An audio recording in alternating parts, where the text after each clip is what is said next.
Om. Namaste. Welcome everyone back to this second part of Satsang,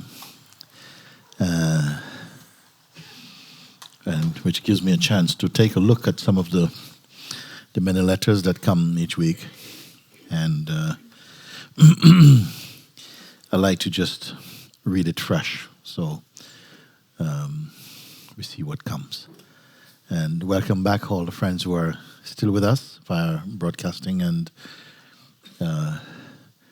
we hope you're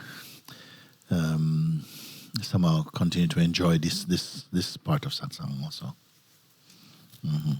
Okay, so let's see what has come now.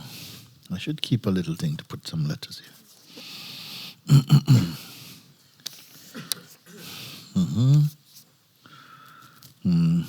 Okay, first one. My question is how to stop the old beliefs that I grew up with to stop hunting me. Fear of God, religion, and judgments. Thank you, Bridget. Pettis. Coach B. How to stop the old beliefs that I grew up with, grew up with to stop hurting me. The fear of God. What it means? Fear of God, fear of religion, and judgments. Because sometimes these terminologies, God, religion, judgments, they seem to find a way of coming together sometime for some people. I wonder, depending what country you grew up in, I suppose, and what upbringing we've had, no? And rather than find new words, I'd rather clean up the old words. But they were good enough. What the term God point to. It's not a limitation. For me, God is beyond man's concept of God. The source of all, the manifest worlds of all the universes. And cannot fit into any box, cannot be defined, cannot be contained, cannot be measured. So, and we say that however diverse the manifest appearances are, that all of them, their DNA is consciousness. I mean, they come from consciousness. You see. So, how to stop the old beliefs that I grew up with to stop hurting me, hunting me.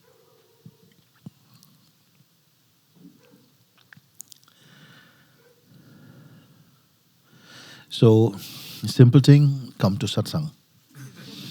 Simple answer would be to come to Satsang, and not just to get hand over the counter answers about anything, because this type of knowledge where you ask and get an answer, if it's merely mental, some questions, most questions in fact, they are mostly object questions, and so they are satisfied with objective answers. These don't really serve. So when I say come to Satsang, I mean to allow yourself to be immersed in the energy field of Satsang. So it's not so much about what you learn conceptually, but how we experience this as presence. When we're in a state of presence, the mind, psychological resistances and so on, they drop away because they can only live on a certain layer. When you're in the height of your consciousness, the air is too thin for these kind of lower concepts to breathe.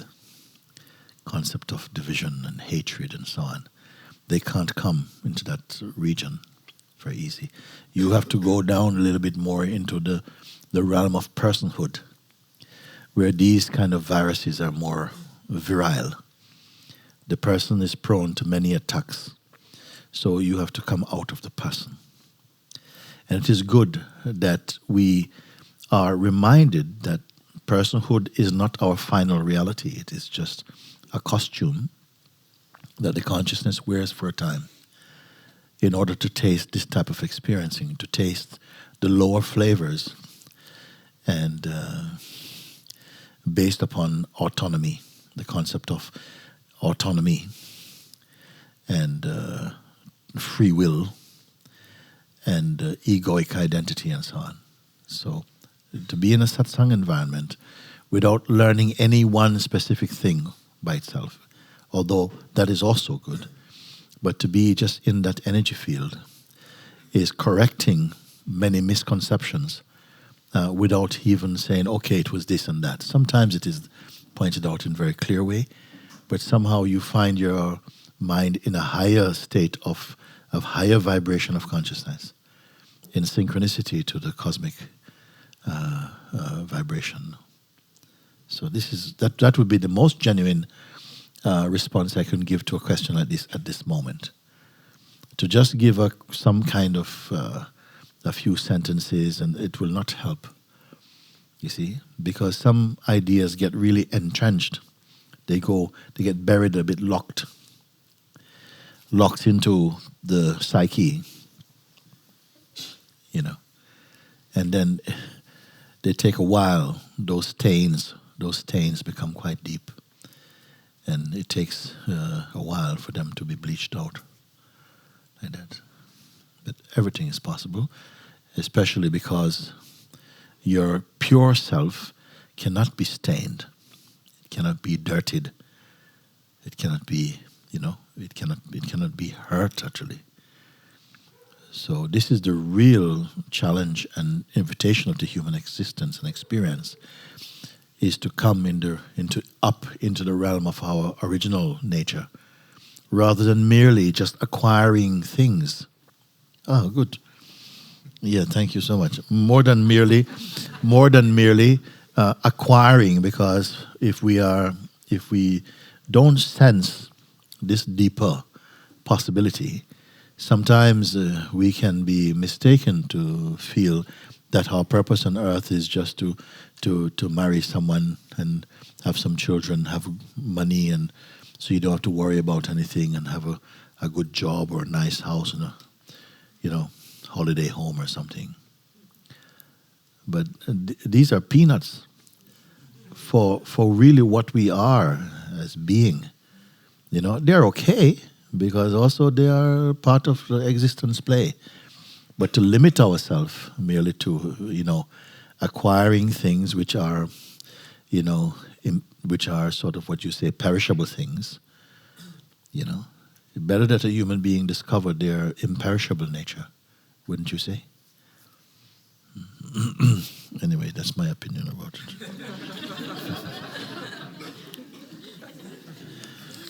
Of course, everybody have a different opinion. Master Mooji, I love you from my head to my heart and even to my feet. I have explored many teachers and teachings, and you are one of the few living masters who is always fresh. Even when I re-listen to your words, they are always fresh and revealing. In this world and life, I am most grateful for truth. What a blessing you are, for you are a light and beacon of truth.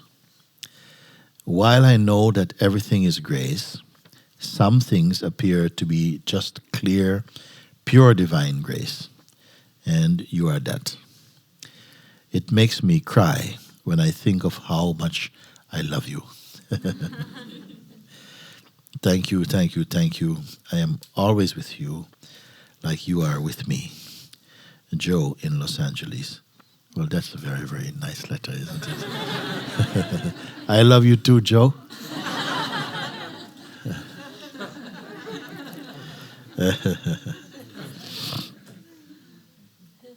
Well, of course, what we love is also we love the truth, isn't it? Because as Jesus said also to some of the people listening to him, he said, if you know the truth will set you free. isn't it? And we have really been talking about this as well too, that as you point to beyond the many ways in which the mind can go into lots of little rooms and so on, but beyond all these rooms, coming beyond, but not beyond this way, beyond this way, you see? You come beyond this way, beyond, leave everything alone, leave everything, and come back to that place in which everything is seen, but you don't tie yourself to anything deeply. Of course, we have to move in life in different kinds of relationships, and nothing is wrong with that. But don't bind yourself to anything that is perishable, including your own body. And then the sense of presence will be so clear, like a light that is shining from us, you know. And this light is not a light like this not like this, you see. But it's a different light, a light that the heart of every human being knows this light, but rarely we recognize it, we see it. The light that shines when a human being is free from the psychological hypnosis that makes us believe that we are just flesh and blood. Flesh and blood is one aspect of ourself, but it is the most time-bound aspect of ourself. Not every part of ourself is time-bound. Within this time body, the timeless is also here. And the real research, the real search, is to find the timeless. When you find the timeless, you have found the eternal one. You see. So when we discover the thing which is true, it brings life and light again. And you feel naturally happy. You're not working things out. You're simply abiding in your joy, you know. So of course, love pours out of you, because love releases love and makes it everywhere present, makes it obvious again, where it used to be something that seems hidden. And for some people it doesn't even exist. But the one who discover themselves also love, tremendous love is released from that also. You see? And love is the food for the soul, for the world, in fact. It gives us courage to go beyond everything to our original home. You see.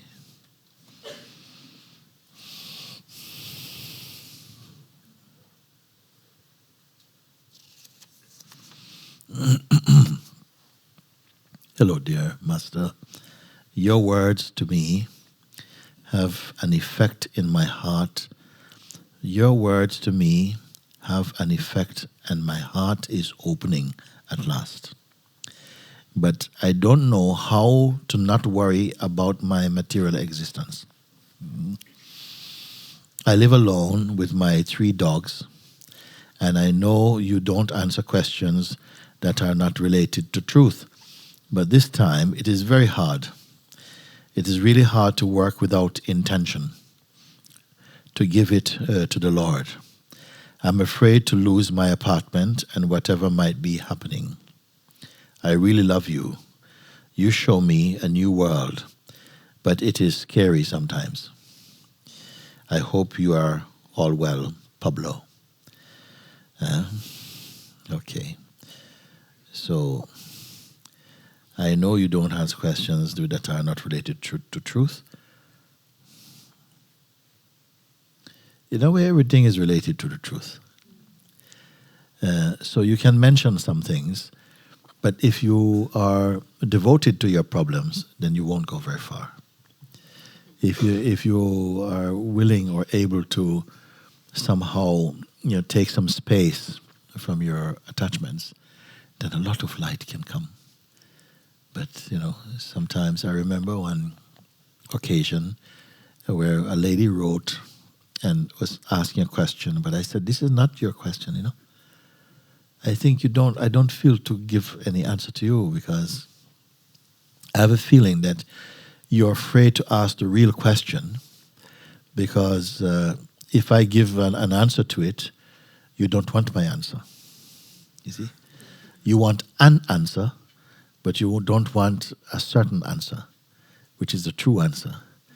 Because you already decided that whatever comes, whatever my answer will be, you're not giving up your attachment. And I said, well, it's a waste of time then, because it's not that I am trying to get your attachment from you. I only want that you see, only enough to see. You don't have to cut anything away, just see. And trust in your seeing. And that will remove what is causing the pain. See? But she was not willing to do it. It is really hard to work without intention.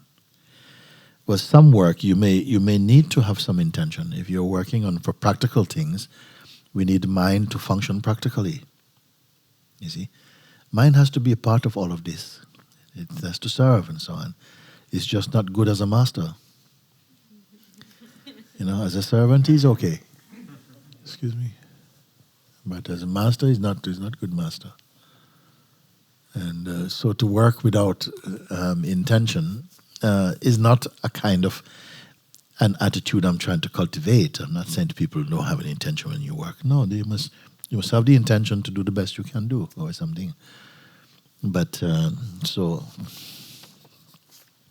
much intention creates tension. Too much intention creates something. You see, too much. No. We must release some of our intuitive power, because we're intuitive beings, spontaneous beings. So if we have a tendency to plan things, we must leave some open space for some flexibility also. Not always, I suppose, if some people are making, even when we are making things sometimes, in mid-flight we change direction about something because it feels a better choice. But so it is really hard to work without intention, to give it to the Lord, meaning just to surrender everything. And for the person it is difficult, because the person does not trust.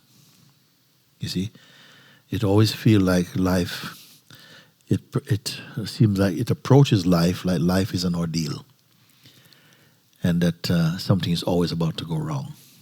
This is a personal quality, you see. And of course, if you have this attitude, it does contribute to your next experience. It will infiltrate, and tarnish your experience. I'm afraid to lose my apartment and whatever might be happening. It is understandable from a personal point, from a personal position. It is understandable. Of course, nobody wants to lose their apartment. You see? One time, one girl came, and she came to visit me, and she said, Mooji, I want to tell you something today. I lost my home because I lost my boyfriend. It was his house. So anyway, I lost him, and I lost my house, of course, I believe. I lost my phone, so all my address book and everything is gone, and I have no money. He said, I've lost everything today, but I feel great. He said, I feel great. Not what I expected to feel, but somehow I feel very light. Like we don't know what the next move is going to be. Well, the truth is you never know what you never knew it, even when you think you did. But sometimes when everything, some things are taken away, or you have a sense that you're without everything, something feels very light in that. And it's like your heart is open again to the possibilities of life. You see? So, it is never going to be so bad. Things are never quite as bad as you expect them to be, or as good as you expect them to be. Somewhere in the middle there. So I really didn't know the question to this, if there is one. Your words have an effect, and my heart is opening at last. So my word is, don't let your heart close, because your mind goes into worry. This part again that we pointed out earlier, the side that tends to go again to the past habits, to worry and to feel cheated and that life is, really deal you a bad hand and so. This is not good. If you think like that, you really don't need any enemies. You have enough enemy. You have enough enemy on your own like that if you think like that. Huh? So, but I don't know how to not worry about my material existence. So you're already up and worrying about it. I live alone with my 3 dogs, and I know they're not worried. Maybe you can learn from them something. They're not sitting there, you're not going to have tomorrow to eat. No, they are quite fresh.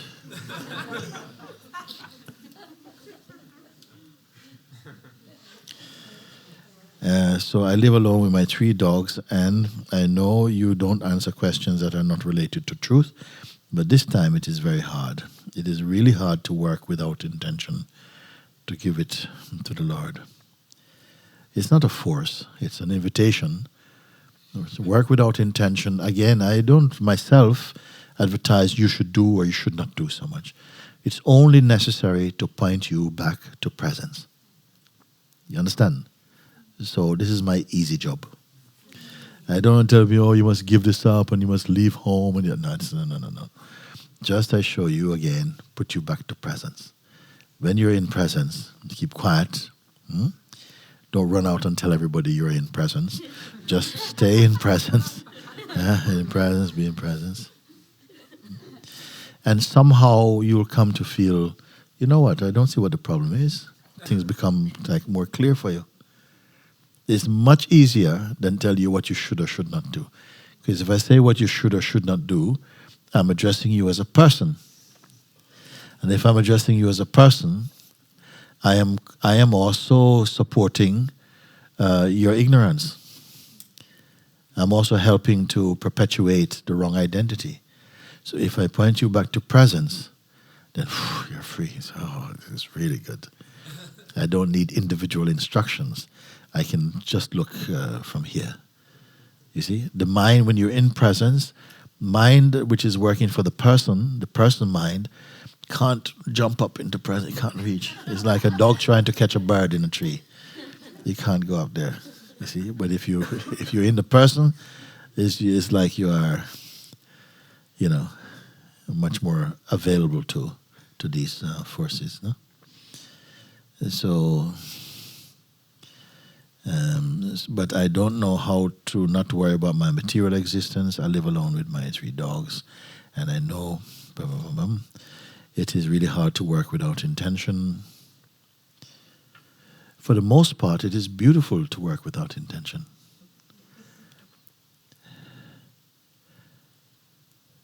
It is like when you meet the people you love. Do you plan what you're going to say to them? You see? Everything unfolds spontaneously. That's the joy. Suppose you had rehearsed your conversation. Each of you rehearsed your conversation. You meet at Starbucks, and hello, George. How are you? No, it's no good. George don't want to meet with you. It has to be somehow something fresh. You see, so it has to be fresh. Your beingness is fresh, and why we don't have this confidence? Because the mind will try to keep you to keep joining up some dots or something. So this and things happen in satsang. You break free from these kind of this tight way of being, which is not true to anybody, for anyone actually.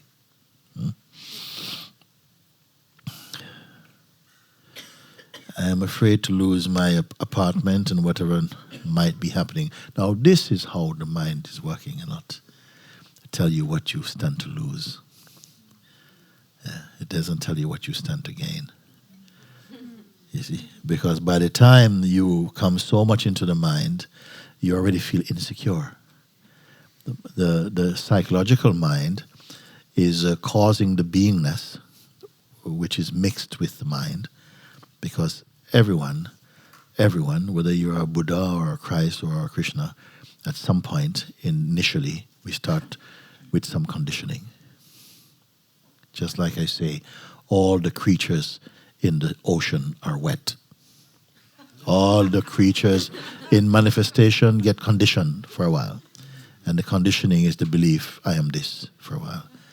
And with this, the beingness has to now use all its deeper powers, its higher powers, to come out of this delusion.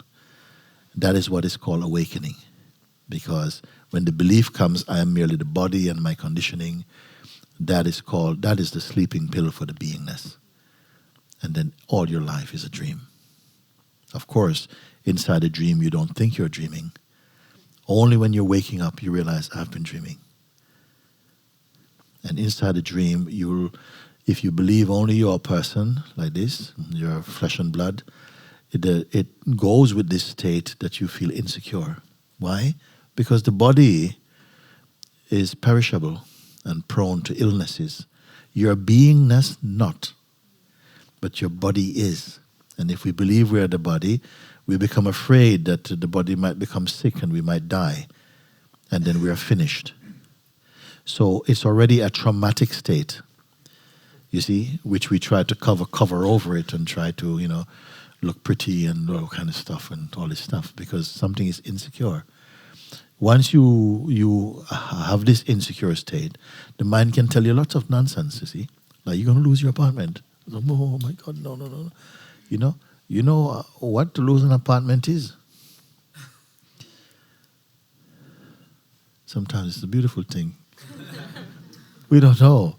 If I tell you everything about your life is good fortune, even the bad things, the seemingly bad things. If you're smart, if you're stupid, no. If you're stupid, then you are going to interpret everything negatively. Oh, this thing happened to me. But if you're smart, then you see, oh my God, if I didn't lose this, I wouldn't be here. And I'm happy here. And the nature of presence is that it is always happy. You see?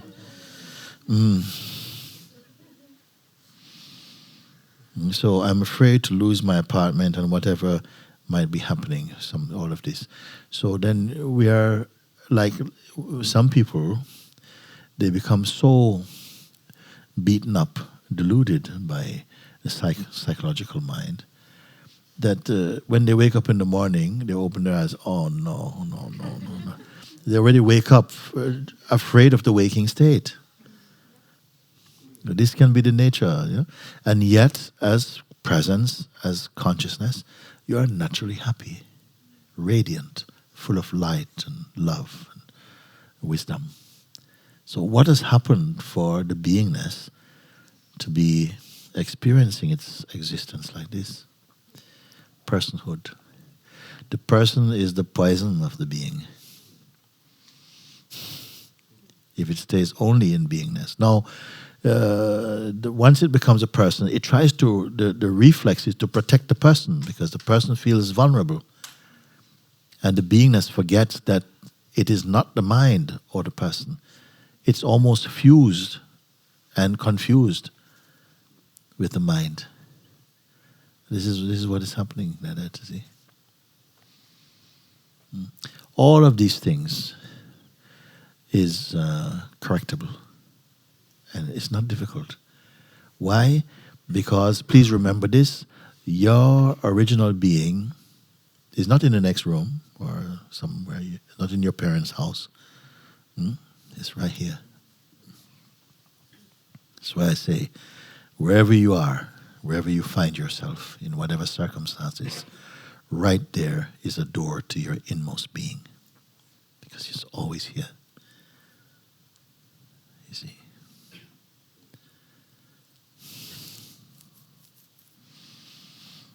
I really love you. You show me a new world. But it is scary sometimes. Not the new world is scary, not the world. How the mind is perceive it. The mind is feeling, oh my God, what if? You see.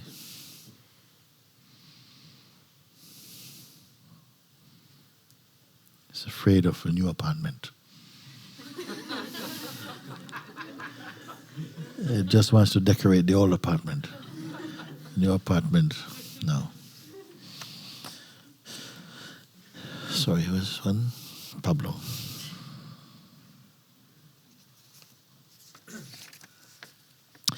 Dear Mooji, thank you for the grace you have showered on me.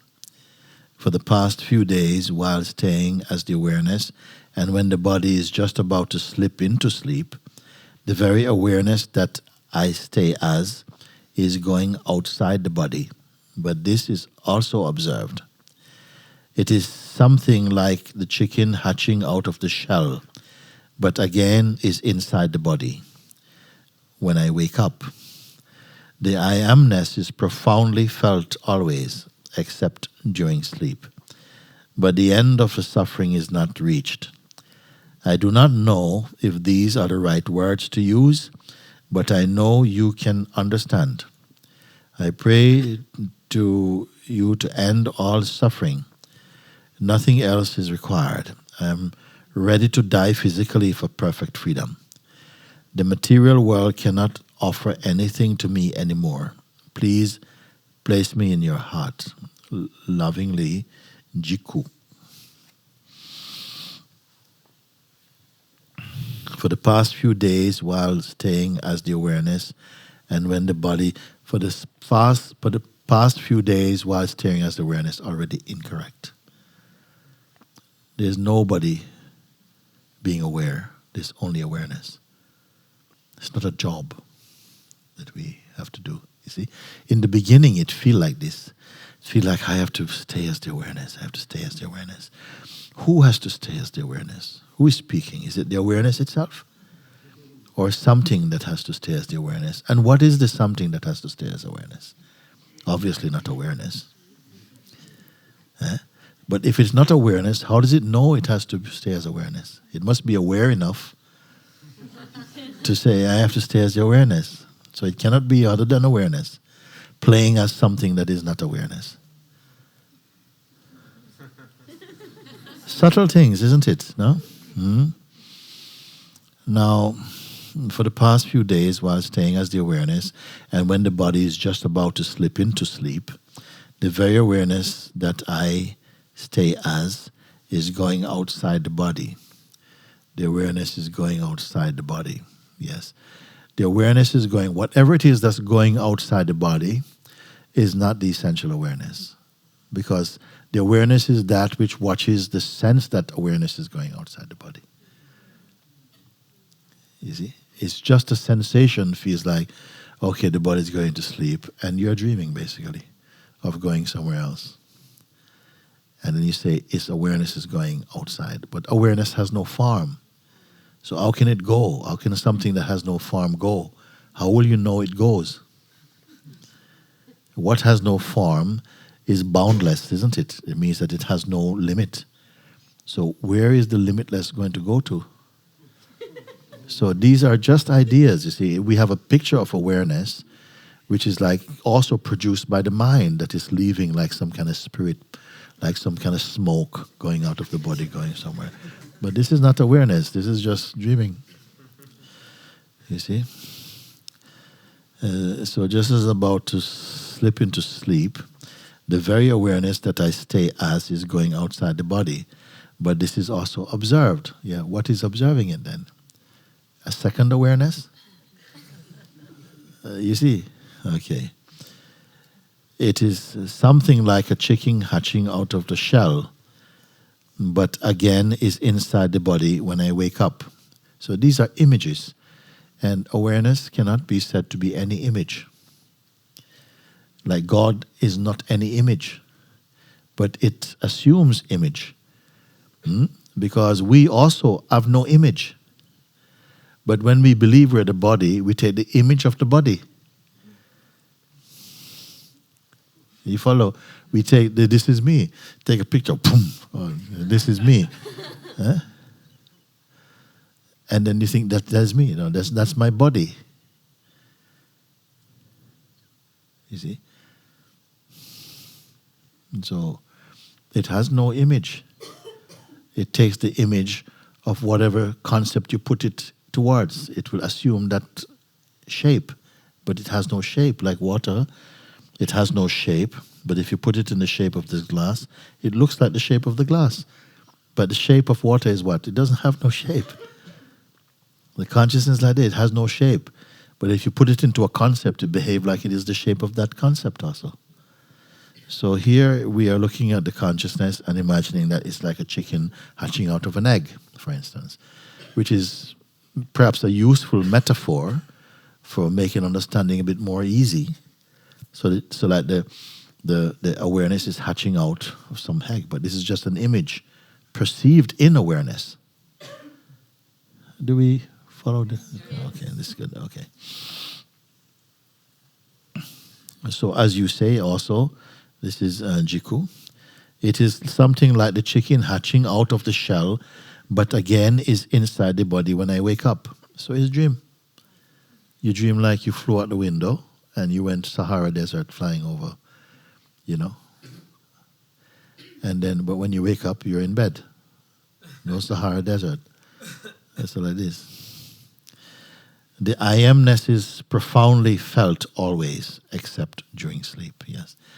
The I amness is profoundly felt always. You can't say it's profoundly felt always, except during sleep. Because always must include sleep also. But the end of suffering is not reached. Then you must find out who suffers. And you must actually find the sufferer. Huh? How you find the sufferer? I'll show you how to find the sufferer. And just like if we are here now tonight, just we're sitting together, and suddenly a strong smell comes in the room, and then like, whoa, people are like this, oh, you know, and then you lose all your focus, and everybody's just smelling. I say, what is this smell? And I ask somebody, please go and see, Bolnat, go and see where this smell is coming from. And you sniff. It come from the kitchen, going around the kitchen, around the back. Okay, it's getting stronger. Stronger. Oh, dead rat. Okay, so you use the smell to lead you to the source of the smell, isn't it? So in the same way, you use your suffering to see if you can find a sufferer. You know the feeling of suffering. It's in the body and the mind. Oh my God. So, this? So you follow the smell of the suffering, see if you can find the sufferer, and see, has anybody found the sufferer?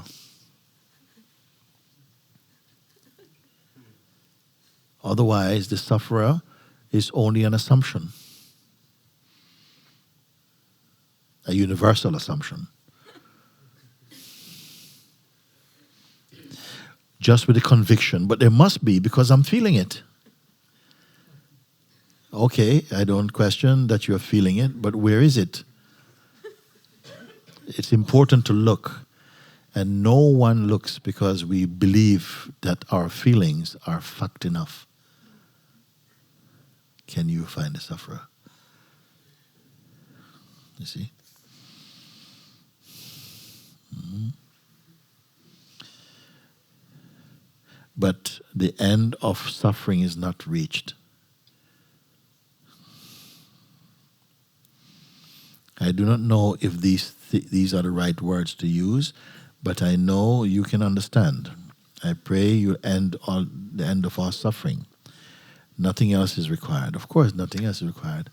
What is the cause of suffering?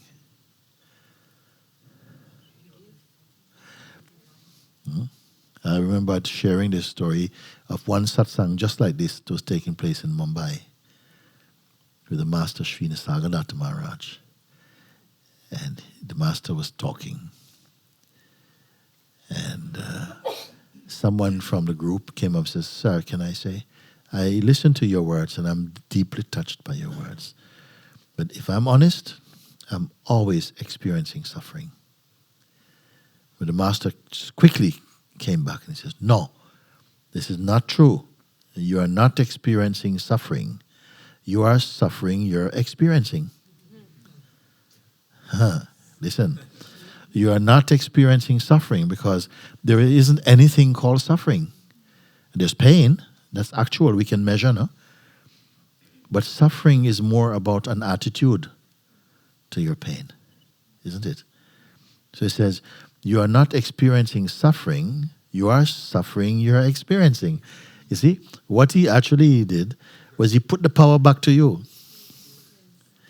He said, you can change this. You don't have to. You cannot say, today I'm not going to experience. Because as much as you are conscious, experiencing take place. But your mind is interpreting your experiencing as though it is suffering. He said, no, you are not experiencing suffering. You are suffering the way you experience. Why is that?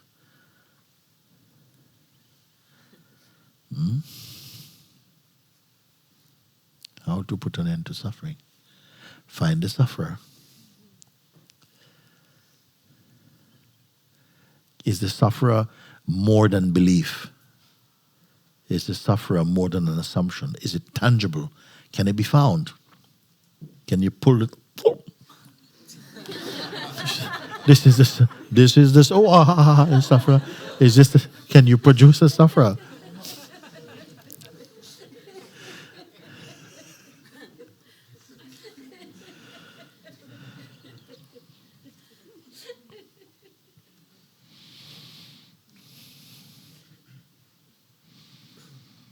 The material world cannot offer anything to me anymore. Please place me in your heart. Lovingly, Jiku. The suffering, you see. Shall I tell you a little story? What happened? It's a very funny one, actually. Because one time when I did this, it came to my mind. I went back to Jamaica some years ago, no? Many years ago. I'd been away for a while and I went back to Jamaica. And our family home had changed, so I had to stay at a friend's family home in the center of town, a Chinese family place. And they had a supermarket in my town. She might be watching, actually. Huh? So, Yvonne, her name was Yvonne Blakey, she married now. And her brother was my best friend at school, but he died one time when I was on holiday. But I go back there, and I stay in this big house. So I went one time as I went back to Jamaica. Now I went to this supermarket. It's called Sanging Supermarket in Port Antonio, big supermarket, no? To go and say hello to her, no? This friend. And I went, and she into her office. She's sitting there. So I went and said, Yvonne, how are you? Oh, Mooji, oh. Big hug. Tony here. And she said, sit down. I sat down, and she sat at her desk like this, no? And so she says, how is life? Like this, no? So, it's good, the superficial talk. It's good. I said, yeah, I can see you're doing good. The supermarket is doing really well. Said, yeah. But my eyes kept going on the table, on the desk. She had a big bottle like this, and with a mouse in it. Little mouse, trying to get out the bottle, no? And I kept looking at her. She said, well, so, things are going, and how long you staying for? I says, kept looking at this bottle. I'm here for just, are you okay? Yes. How you like staying at the house? Yeah, the house is nice. I said, what's happened?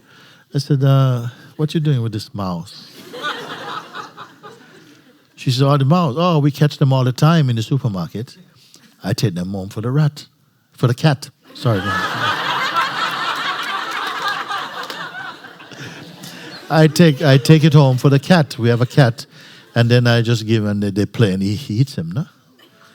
So I'm looking at this little mouse, and I start to feel some attachment.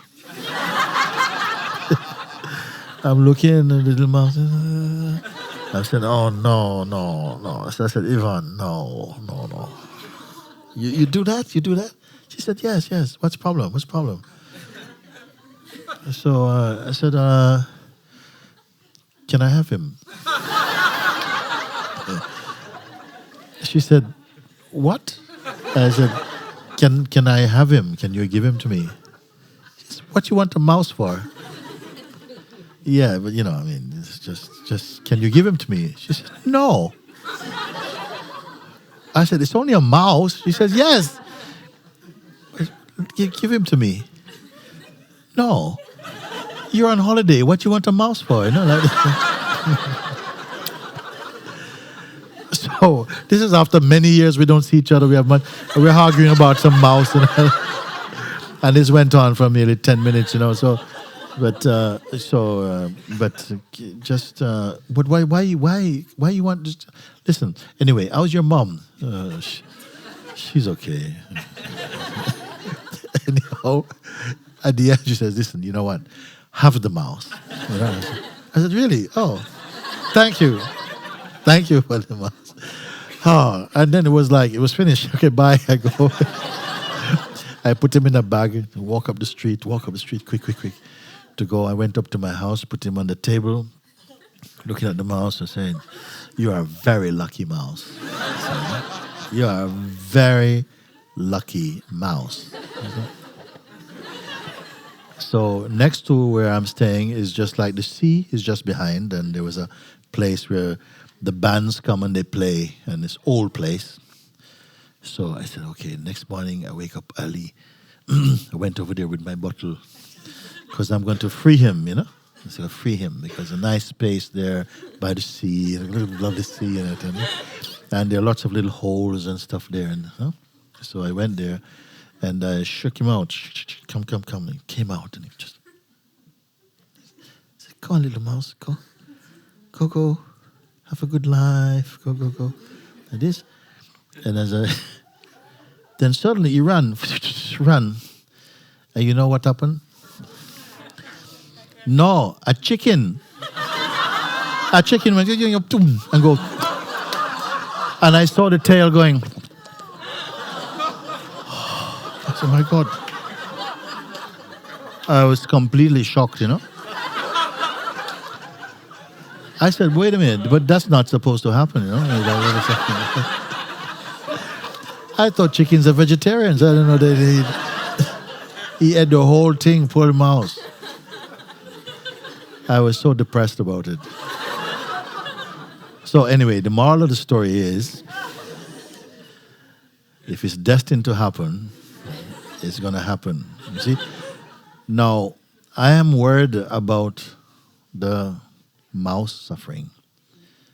In the end, I am the one suffering now. I'm thinking so much, it's such a sad story. It's so sad, like this. No? But every time I tell it, people laugh like you.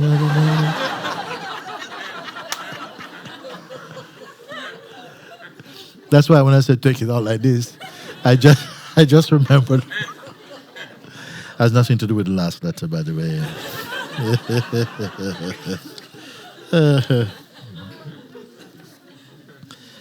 So, okay, Namaste Mooji. I've been watching your videos for a year now and have been following your pointing. In the beginning, I did the inquiry very often. It became an obsession.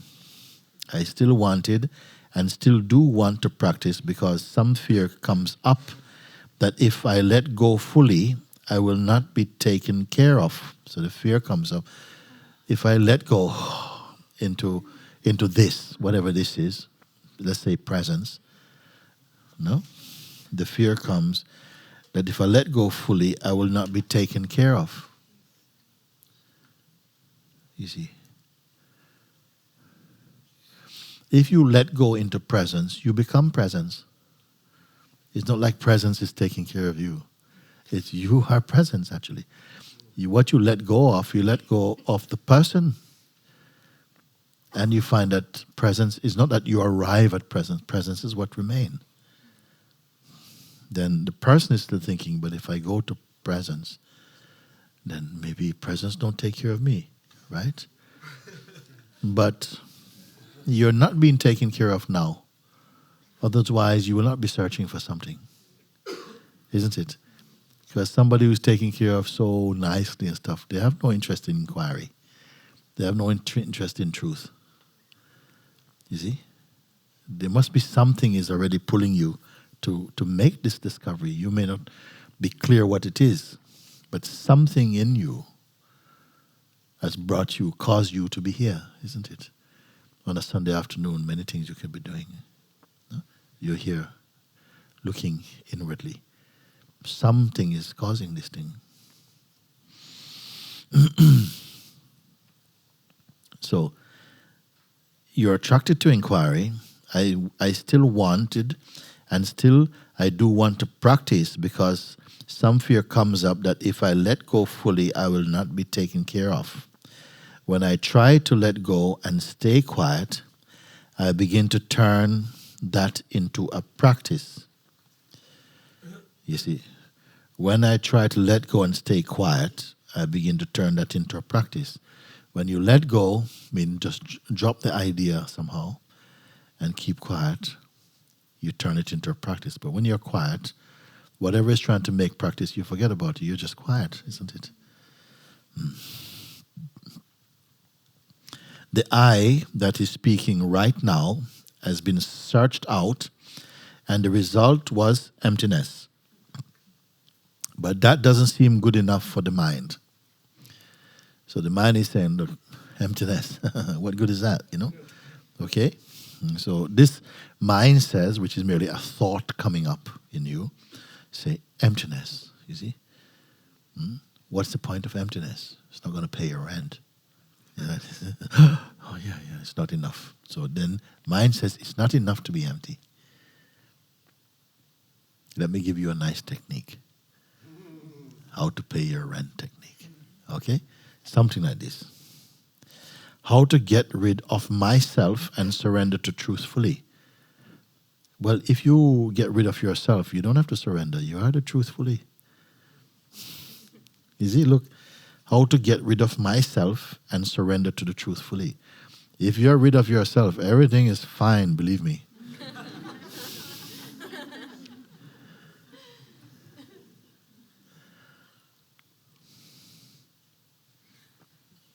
Sometimes I say, do yourself and the world a favor. Vanish. And you'll find when whatever it is vanish, you fully are. Because what is cannot vanish, cannot appear or disappear. That is phenomenality. From phenomenality, disappear and appear and all of this. The real self cannot come or go because it is always here. You see?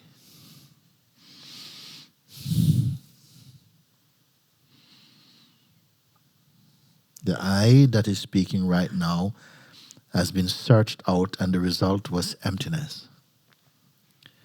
You see, emptiness cannot just be a result. If it's a result, it's the mind that's making this result. Emptiness is synonymous with what you are. When you're in the state of emptiness, you're emptiness. You don't feel, unless you feel that there's me in the emptiness. But if there's just emptiness, there's no me in it. If there's a me, it's only like something that come and go as a thought. The emptiness and yourself are like the same. You can see for yourself. When we come back to the place of presence, was there a crowd there? Is there a crowd inside you as presence? Is somebody else there?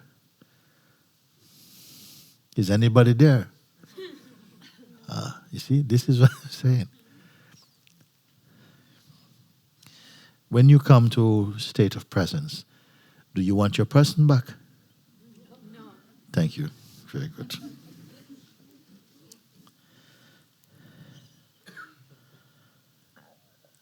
So having found that emptiness is there, that doesn't seem good enough for the mind.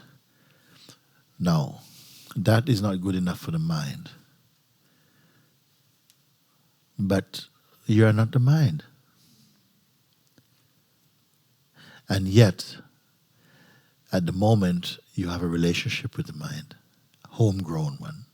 Okay? So when the mind says, I don't like it, you feel, well, I'm sorry, he doesn't like it. You have to please your mind. You have to know the difference between yourself and your mind. You see? There's never something like the mind by itself. When mind is by itself, nobody pays attention to it. It's mind plus you. It's this cocktail, this this association, this relationship, that's where the smell is coming from. You have to know the difference when your mind says something, because there's going to come a time when the same mind will for you be insignificant. Before, it used to audition for your attention. Hello, hey, hi, I'm here, and then you go out for a couple of blind dates and stuff, and then afterwards, come for a night over, and then never moved out, basically. So now become landlord, and then start to charge you rent also. It can get more ridiculous as well too than that. But so how to get rid of myself and surrender to the truth fully? How to get rid of myself? Don't put so much energy trying to get rid of yourself. Just keep coming back to presence. When you're in presence, this type of thought cannot come there. Have you noticed? When you're in the state of presence, these lowly kind of thoughts won't come to trouble you. This will only trouble you when you still believe and behave as though you're a person. The psychological mind, the serpent mind, cannot intimidate the pure self. It can only intimidate the idea you have of who you are.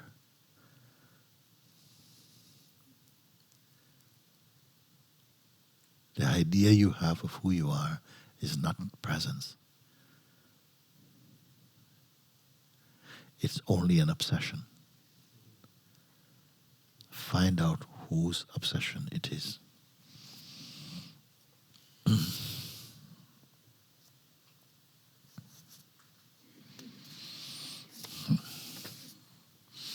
Beloved Mooji, I go, but I am aware and will keep aware of what you have been pointing and won't forget it because I have been listening with my heart. You have planted a seed in me and I'm taking care of it and let it grow free with full faith and trust. I'm endless thankful for all your love and the opportunity you give me to be in Monte Sahaja with you and all the beautiful and loving beings in it, and for the opportunity you are giving me to find the truth by your side with your light, love, and kindness. I'll keep on. I won't give up. Thank you with all my love, and thank you for your goodbye hug. Although you are in my heart, honestly, I was strongly wishing to give you a strong hug before leaving. So wonderful when I saw you coming. I think I was kind of in shock. Haha. Thank you, thank you, thank you. I'll write you again when I get to Argentina. Eternal love to you, Romy. Yeah, it's funny because she was here last week, was it? She was here last week, and was it last week or week before? Last week. And I sensed from this girl that she's probably watching now, something in her, I felt, you come all this way in search of the self, for the self. And I said, okay, maybe you come and spend a few days with us. No? And she came, and I felt that she was like drinking from my mouth, so to speak. No? She was so eager, no? And it so happened that one morning she was leaving, and then Lakshmi came and told me, oh, they're leaving. And so I came out, but as I came out, I saw the others leaving. They just said goodbye, and the cars are going. And I suddenly had a strong feeling, oh, let's go and catch them. So Lakshmi called, I think it was Tiomir. And we drove down and met them just by where the pigs are. And so she was shocked. She came, so you actually came to say good? I said, yeah, I can't explain my behavior. I don't know.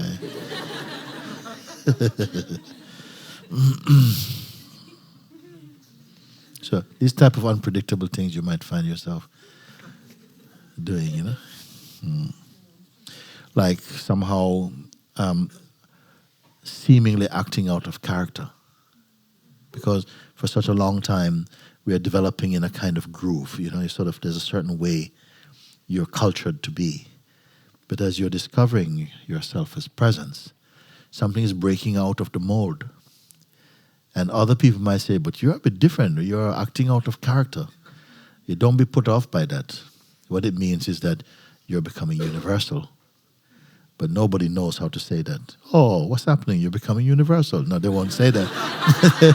They say, you're acting out of character, Like this, you see?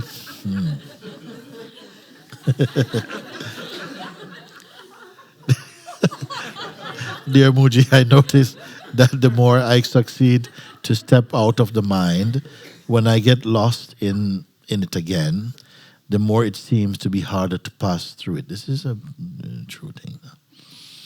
The state is heavier, deeper in the suffering, lasts longer.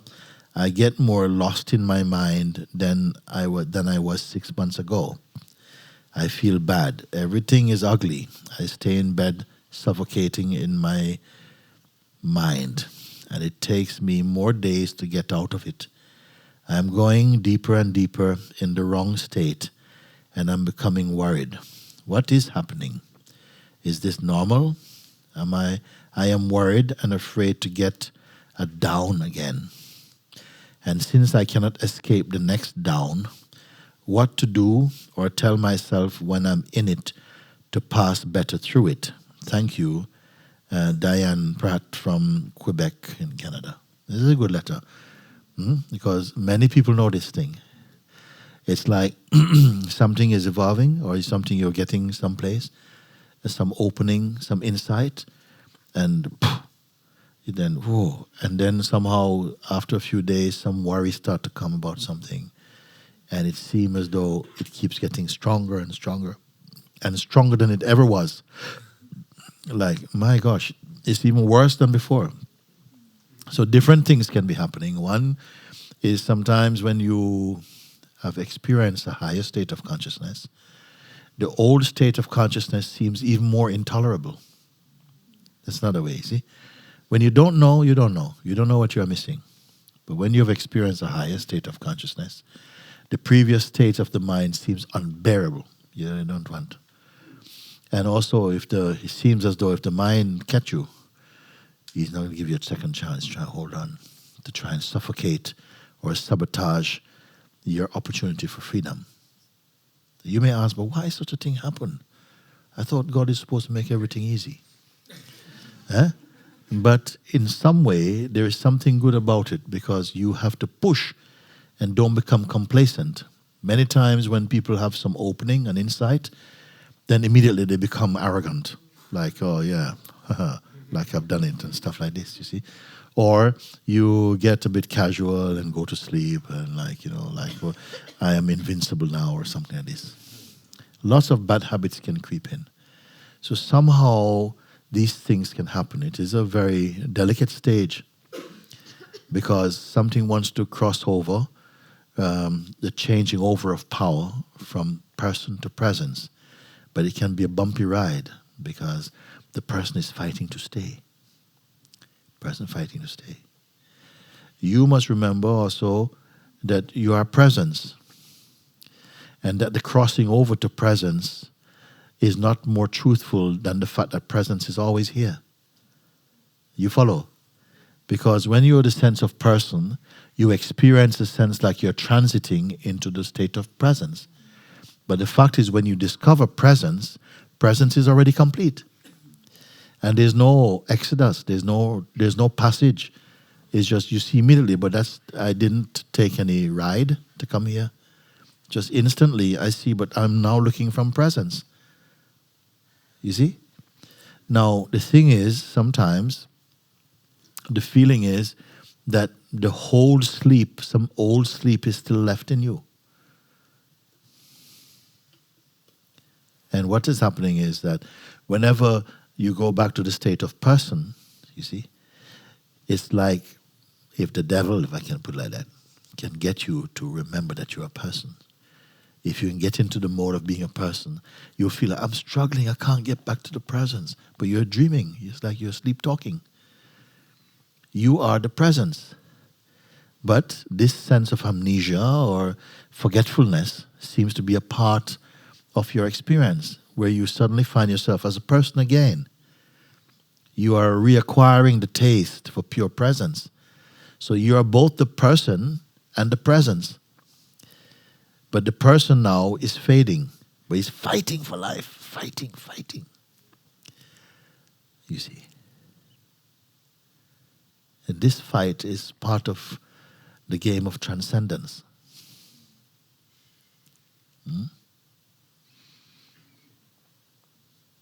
One man, he used to come to Satsang. He still is coming to Satsang. But I couldn't remember his name. I was having trouble with his name. His name was Paulo. But I only know Paula. I couldn't say Paulo. So every time I call him Paula, he says, no, Paulo. Sorry, Paula. I couldn't get it, no? So I decided to change his name. It happens. So I told him I'm going to give him another name, which was true. It's not just a joke when I say I'll give him a name. I gave him the name. Should I tell you? No, it's not important. I gave him another name anyway, because the next time I see you might make joke with him. I gave him this name, new name, and then each time I'd call him, so, what's your name? He says, Paulo. I said, what's the problem? He says, no, the Paulo is fighting to stay. Paulo has a lot of history. Not even good history. He doesn't want to go. I said, but the new name is going to eat him up. It's going to swallow him up and merge him into the new name, which is a higher name. The new name is truth. The meaning is truth. I'm going to tell you, his name was Satyam. Okay, so Satyam is the name I gave. Satyam in Sanskrit means truth. I gave him the name Truth. I said, how is Satyam? He says, no, it's still Paulo. You see? So it took quite nearly 1 year. Then one day I said, okay, what is your name? He says, Satyam. So there is something inside. It is a kind of psychological identity. You see? It cannot give up the idea that, I am Paulo. I've lived as Paulo as a little boy, as Paulo as a teenager, as Paulo when I got married, as Paulo when I got divorced, okay? And it's very difficult to give it up. I say, you don't have to give anything up. You see? You don't have to give anything up. You only have to remember and see that you are the presence. Presence is not something you're creating with your imagination. Because you have come to this place, I've given you this name. You see? But you go to sleep. When you go to sleep, you become Paulo. Paulo is your sleep name. Satyam is your awake name. You understand? So like this I put. And so something inside has a reflex to go back to the person and start to complain. Then it is your responsibility, your work, your sadhana, is to keep checking in and looking again and confirming your place's presence. This is what takes time. This is sadhana. This is your spiritual exercise or practice. Until there's no more practice anymore. Practice is finished. This is what I'm saying here.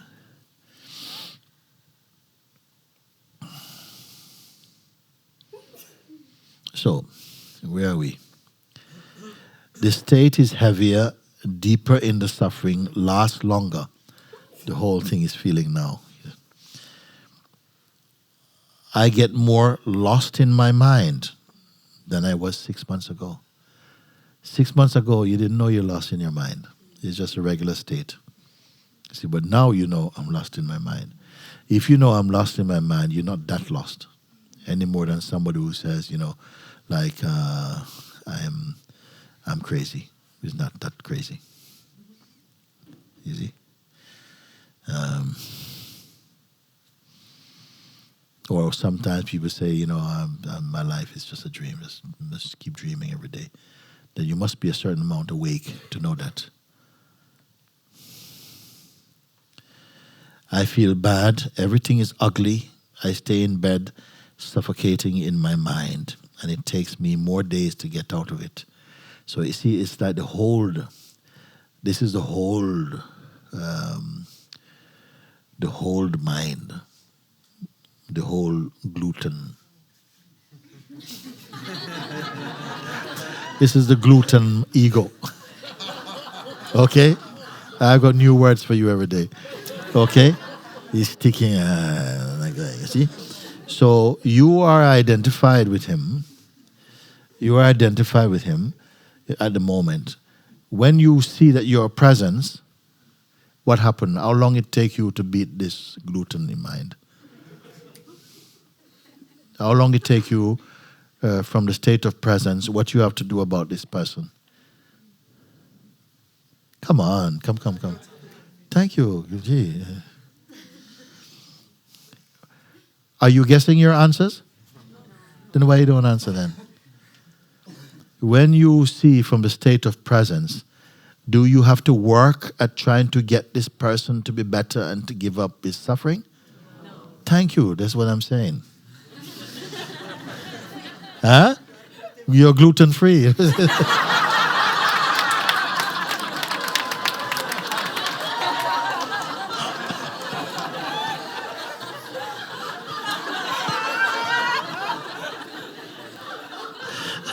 I will talk to you later about that.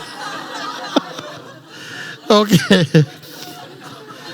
Okay, so I am going deeper and deeper in the wrong state and I'm becoming worried. Now, if you listen and you read this letter, most people who is reading this letter, even professionals, they are trying. They are trying. What program can I get this person on? What will be good for this person now? I should get this person on a particular program. You see?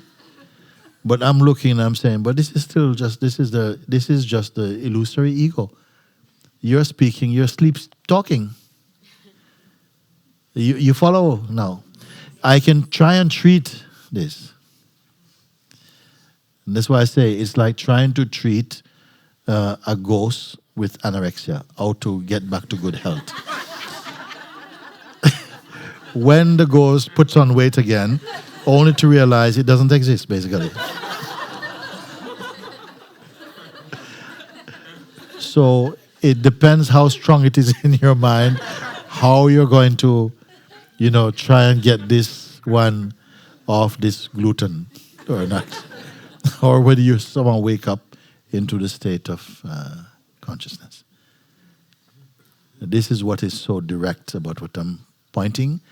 And today, I think you begin to understand what I'm speaking from the place of presence. It is not that you're doing exercises to become presence and you're getting closer. Now, I'm only 3 kilometers away from presence or something. You cannot say this, you see? Okay. What is happening? We just said. Okay. Is this normal?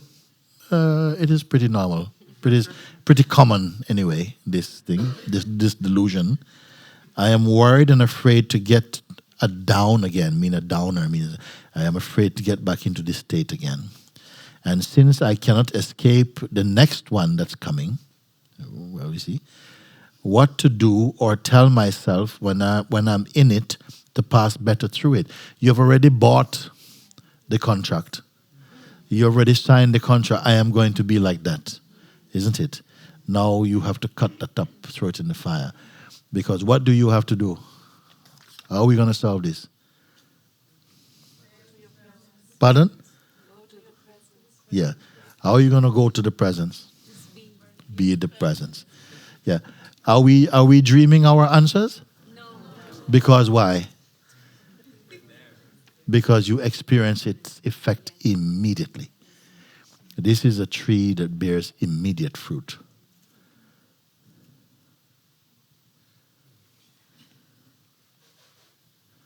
Now, you may leave to satsang today and you might think, I forgot everything. What did he say I should do again to be the present? It was really easy when we were in the room.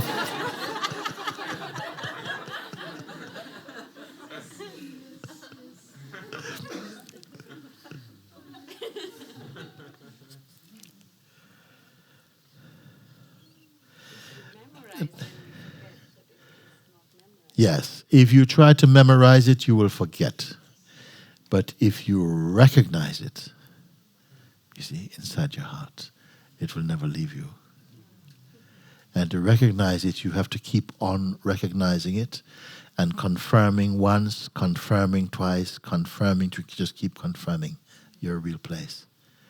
Because you can see here that at the beginning, it sounds fine. Listen, I notice that the more I succeed to step out of the mind, I get lost again, okay.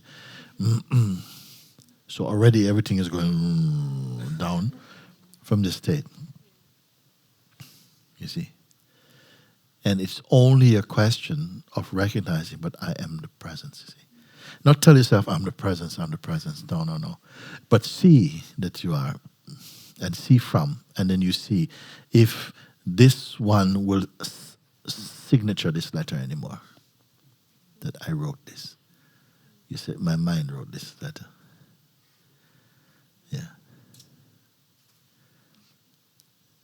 Otherwise, we continue to support and intensify the mental self, the psychological self.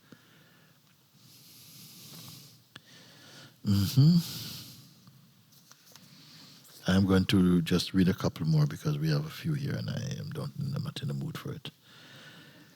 Dear Mooji, some weeks ago before sleeping, I found myself inwardly, I suppose, at a brink of an abyss. So some weeks ago, just before sleeping, I found myself, say, at the brink, at the edge of some abyss, no? The feeling was that if I gave in, I'll be extinguished. Gave in means sort of like falling, I guess. I'll be extinguished means I'll be finished.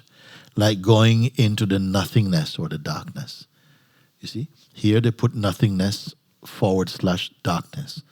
It's not the same thing. Nothingness and darkness is not the same. You see? Okay. There was fear of death. My body is healthy, in brackets. No? Fear of the unknown and fear of maybe getting crazy. I resisted. These are aces up the sleeve of the mind. Where everybody who's coming close, he tries to give you the thing that you'll be afraid of it, you see. One is you're going to go crazy. Why should you go crazy when you're going to meet God? Actually, there's another kind of crazy. Yeah, there's a good, God crazy is good. But you're not going to be a lunatic walking around the street without clothes, shouting at people and, doing that type of thing. The mind tell you, look, you see, what it means you will become crazy. You know what it's saying? If you lose control, you'll be crazy, isn't it? And that fear keeps many people like this in life. Trying to control, you only suppress and restrict your spontaneous dance. In fact, you cannot control anything. The controlling obsession is to do with the fear of life, perceiving that life is some sort of risk. And that's what the fear is. And this fear comes from the psychological identity, from the person, not from the self. You see? I found some awakened beings who talk about falling through something like a funnel. A tunnel, they must mean. It's quite different, actually. I don't know what it was. Maybe I would just have fainted. Before the abyss showed up, there was a vibration of the whole body energy field getting stronger and stronger. Since then, the vibration wakes me up almost every middle of the night, but I resist and no abyss showed up again. What do you think about this? Should I resist or let it happen? I am afraid. Thank you very much, Andrea. You see? So, obviously, this is not a life. Nobody wants this life. Huh? In fact, you would not want anybody else's life. And nobody wants your life. Because nobody really wants to be a person, actually. It's just that you've grown into yours, and it just seems to fit. You see? Okay? But when you become or realize you are the presence, you don't even want your own person back. You see?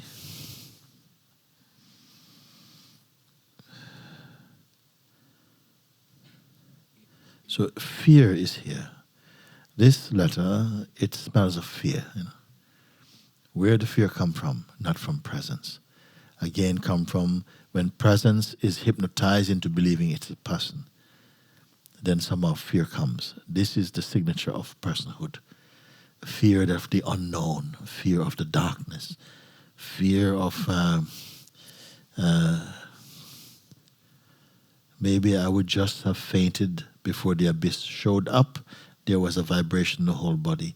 So the vibration was there. I don't know what was the quality of that vibration. It may not have been anything really significant. Maybe it's just part of the way that the vital force behave when something auspicious is about to happen.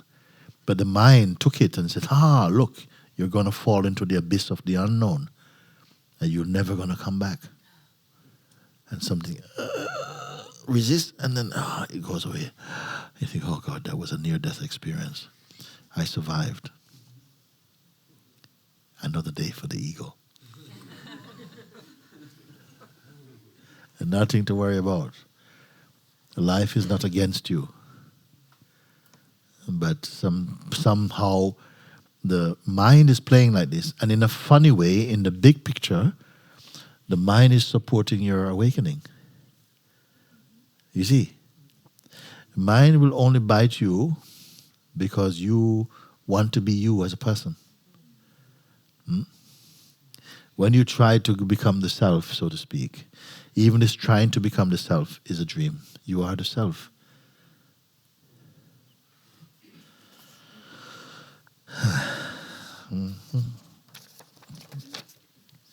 Dear Mooji, thank you so much and the team for the wonderful service you give by providing satsangs over the internet for those of us who cannot see you otherwise. I am very grateful and hope to see you in person one day. My question is about who sees even this in response to any perception, thought, feeling, situation that is arising. When sensing into any perception, to notice what is aware of it, there is nothing I can sense or get a feel of. It is not even that there is a sense of spaciousness or peace. There is nowhere to rest or abide. Perhaps I could describe it as a slippery neutrality. The whole thing seems lifeless, so there is some misinterpreting or something that is happening in this body-mind. Yes, the mind is trying, you see, or perceiving that, behind the phenomenal world is just this, what is there, trying to look, because the mind is in a way the instrument for interpreting or measuring variety or something. So it's looking towards that which has no form. And it's frustrated at not being able to catch something. And when it's frustrated at not being able to catch something measurable, it will conjure up something. It will just make up something and say, aha, you see?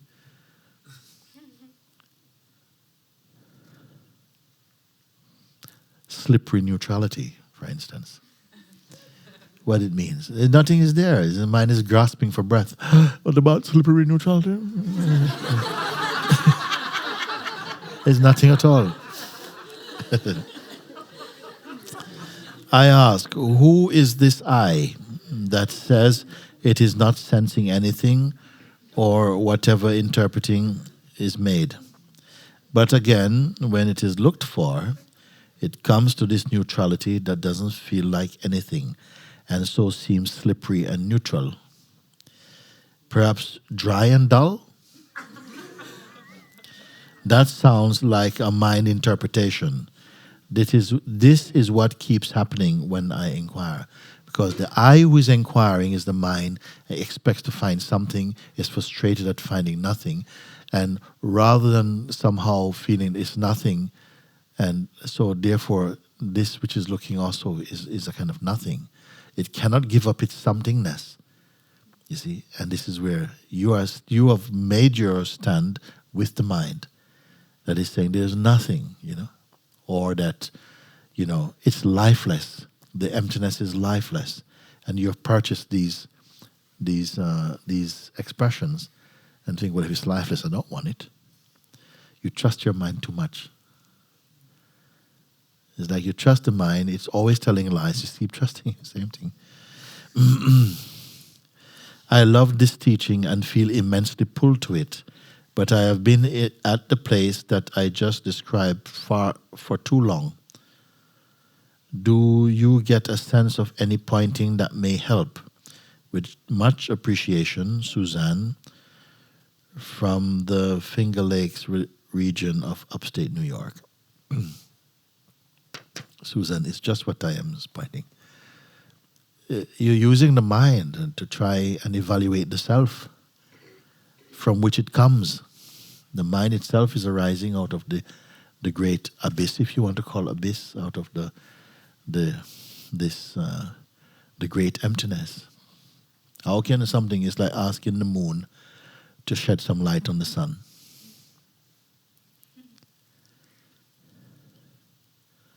You see, how can the mind evaluate the immeasurable? So because you have identified as someone doing the inquiry, going, and now, okay, so who is there? Who is seeing all of this? Who is seeing all of this? You put, who is seeing all of this? Who is seeing all of this? And looking to see if you can see who is seeing all of it. I can't see anything. It's just sort of like slippery neutrality. Slippery neutrality is... why would I want to go to slippery neutrality? You understand? All of this is just mind. It's just mind. There's something here that is unmoving, immeasurable. You see? You're also watching this mind looking to try to find the self. So then if you understand this, then you see the one looking to try to find the self and thinking it's a slippery neutrality is all just thoughts arising. Believed by who is the believer also? Can we believe in the believer even? The believer also is imagination. The whole thing is a fraud.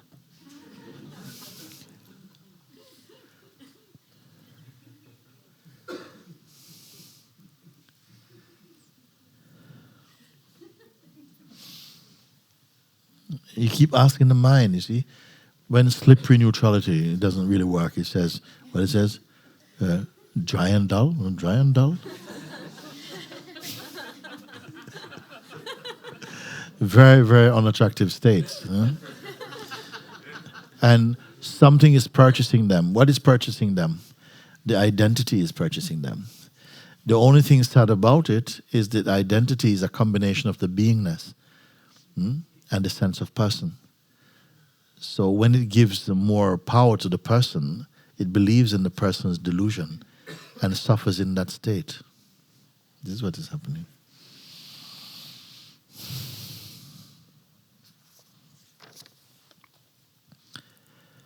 This is a translated letter. From Polish, it would be.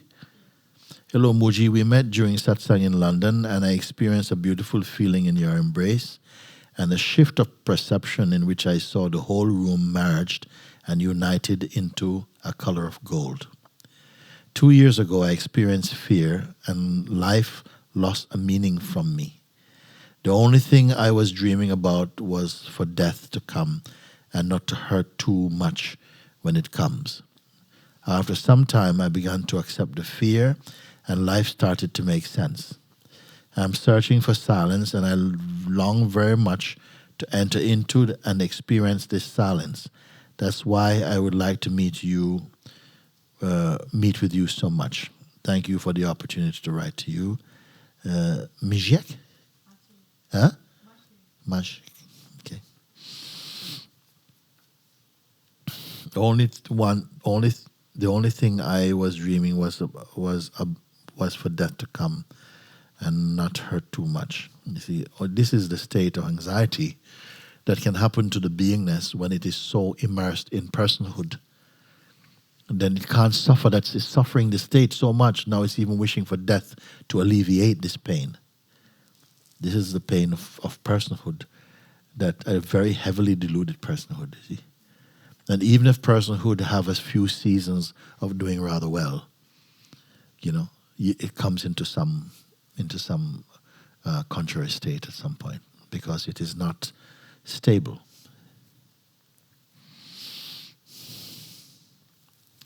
After some time, I began to accept the fear. That accept the fear is there, and life started to make sense, whatever that means. I'm searching for silence, and I long very much to enter into the experience, and experience this silence. You see, look what happened sitting here. What practice of silence you had to make. Just you come again to recognize the position of the beingness, of the presence. And did you have to, okay, now I got the presence, can we have some silence, Mooji? No, it is there, silence is there, peace is there, well-beingness, contentment is there, the joy is there, everything is there. All good things come spontaneously in the awakened state. You don't have to go and develop them. On the contrary, the mind is trying to develop all these things. So you are in an excellent position to direct traffic if you want. All these thoughts are coming. Will you go and meet them, roll out the red carpet for them? One thought come, you're never going to get it. Okay, well, we don't need you. You can go straight along there, please. Another one come, I'll help you to find yourself. Yes, thank you. Help yourself out. And then go on.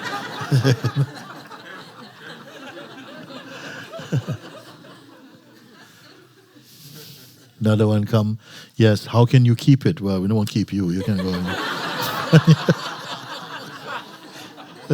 Like this, you until you're tired of it.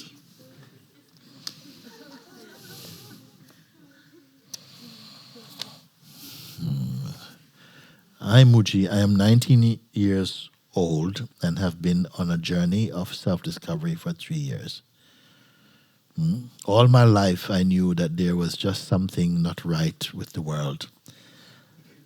I have had a dream of being a singer, but I feel like this dream is slowly fading away, but my mind still grasps onto it. I've discovered that the truth about why I like to sing because it puts me into the present, but sometimes it feeds my ego and I feel I have to be better than others in order to be happy. I have to practice every day or I'm not getting anywhere.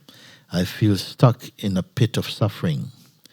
I have this attachment to becoming someone or something big and important that is causing me a sense of lack and pain. I have also been conditioned my whole life of having a sense of not being good enough. I have much concern about my weight and the way I look. Is there any way I can drop my ego? I feel very confused and lost. I long for a simple way of being and emptiness. How do I get rid of these attachments to these concepts? I want to be in a state of joy and feel the presence of being, but the mind chatter does not leave me alone. I also have my parents constantly expecting me to be someone and do something great with my life. At some points, did your parents do something great with their life? Or they had you, so that must be something. At some points, the feeling of hopelessness is so strong that I feel like taking my own life. Thank you so much, Mooji. Much love and gratitude, Shelby. It's the same guy, isn't it? Can I say like this? You know, all these letters is who read them. Is the same guy or not? Do you recognize, actually, can I say like this without seeming disrespectful? Can we say, we know all these letters, we are human beings, we are also divine beings, we know this letter, we know who write them, no? Now, a smart person would be somebody who understand that in these letters are conveyed the whole bundle of human suffering, and you know where it come from. Do you see or not? We can keep on going one by one with these letters, you see? But if you stay as the presence, you know all of them. And you know where they come from, what caused them, don't you or not? Yes. Thank you so much. I'm very happy for this satsang, I'll tell you, no? Because it is grace that has opened up this possibility of being so clear about this point that we can clarify the difference between person and presence.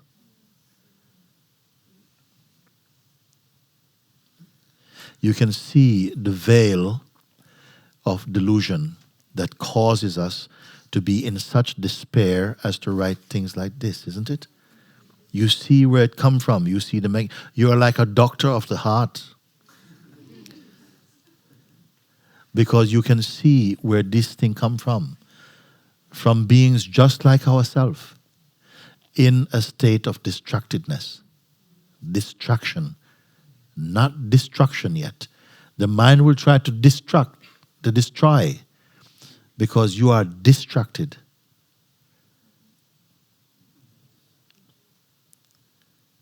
So, do we have to send a bag full of pills to somebody like this?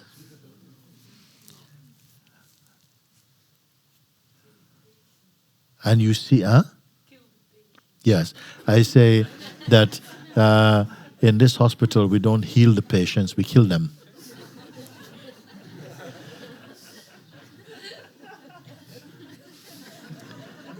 Because why? If you heal the patient, they continue being patient. They continue being person. So we're not patient with the patients.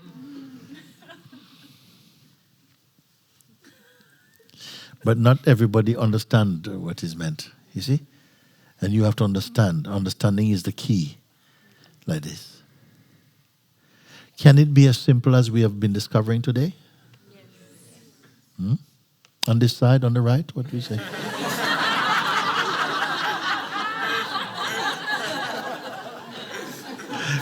Because the left looks like they're doing really good. They're kind of on the right,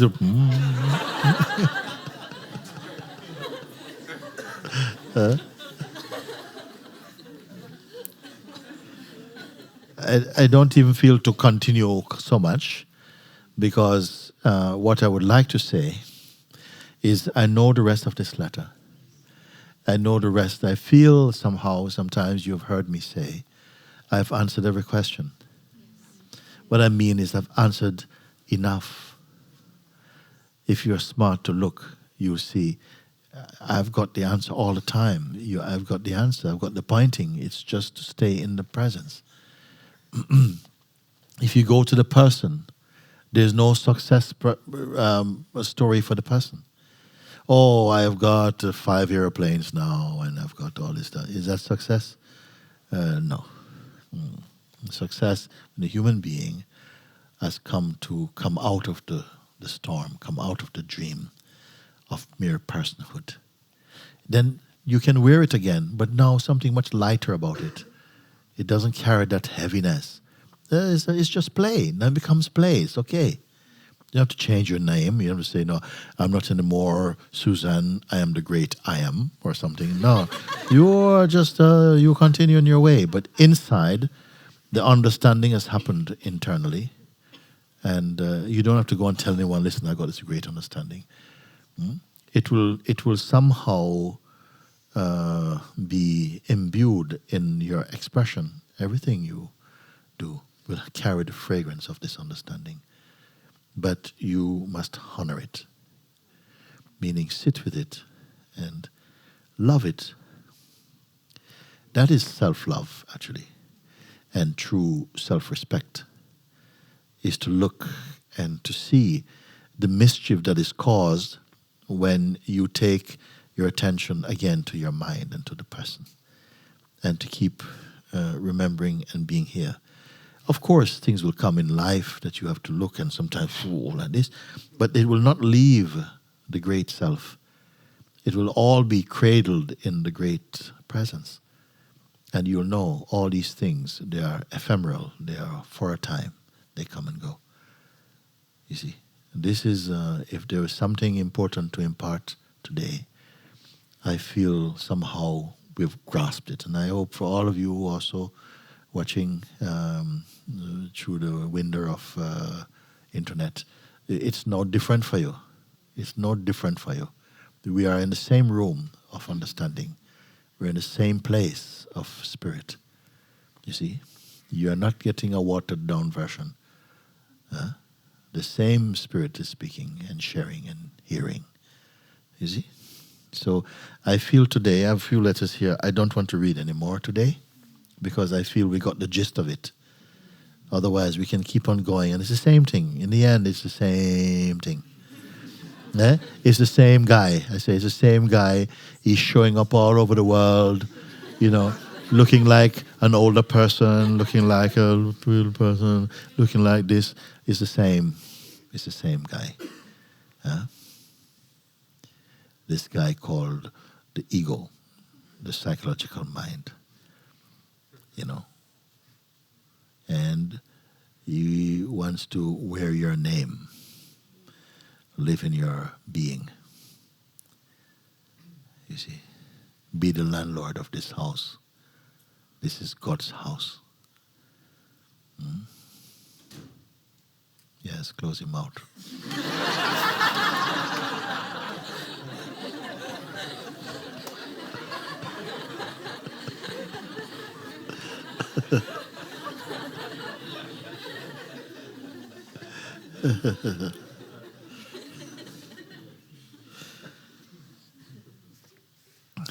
It's good like this? Yes. Thank you very much. Okay.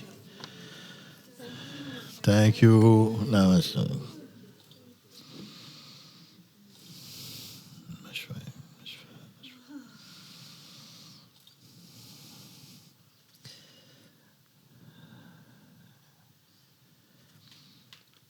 may this life be truly recognized as being auspicious, full of spirit and blessing, and that it is the love of the Supreme that brings its own beings together to share in this type of introspection and to feel again the joy of true existence. To not be fettered by the delusions that come from ego. And wherever you may be, wherever you find yourself, whatever time you may be in, or whether you watch this video or you at home and another day or whatever, it will not make any difference, because truth is not in fashion, It is always fresh. If it was spoken 10,000 years ago and it's true, it is fresh today. You see? And this is why I love so much to share, because what we are speaking is to your own freshness. You see? You don't have to rehearse your life. You are life. And at the same time, the weakness of life occurs to you. May we continue to blossom in this understanding, and to not be held hostage by any delusion, that you will grow in the spirit of, in the Holy Spirit, in holiness and love, and shun such things as selfishness or fear and blame and injustice, and be true lights in this world.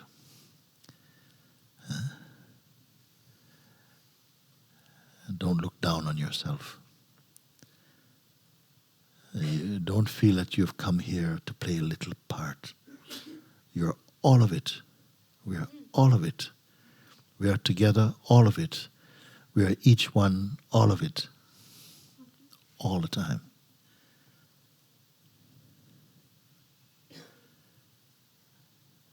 Certain aspects of ourselves must come to an end.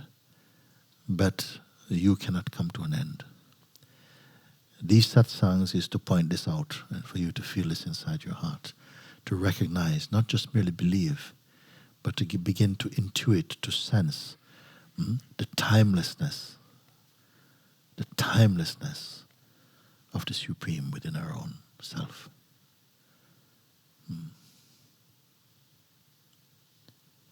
So may the message and direct pointing, carry on spreading. This is really setting the captives free. To understand again our true nature, not merely intellectually, but as a living discovery like this. It's not merely a classroom. If it is a classroom, it's a first classroom. It's first class in the sense that, it is not watered down. No?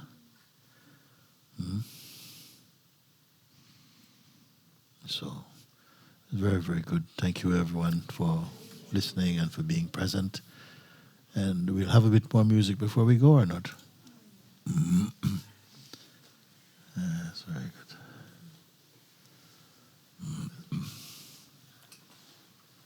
Yeah.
Hey Ambe,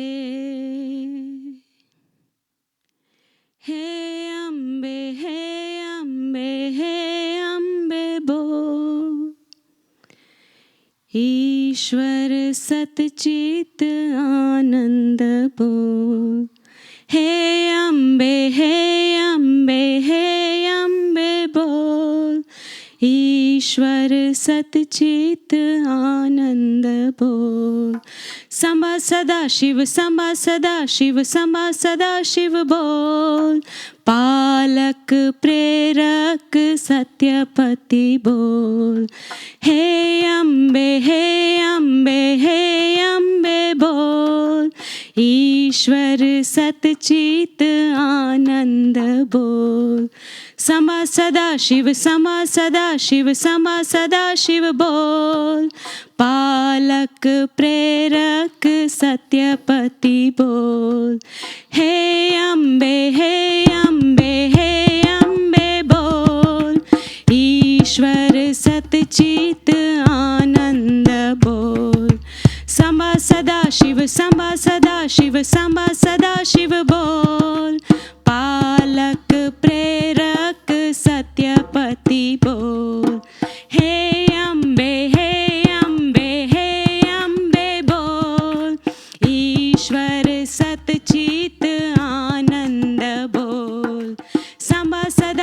संभा सदा शिव बोल, पालक प्रेरक सत्यपति बोल। अम्बे अम्बे जय जगदम्बे, अखिलांडेश्वर जय जगदम्बे। अम्बे अम्बे जय जगदम्बे, अखिलांडेश्वरी जय जगदम्बे। हे अम्बे हे अम्बे हे अम्बे हे अम्बे बोल, ईश्वर सतचित आनंद बोल।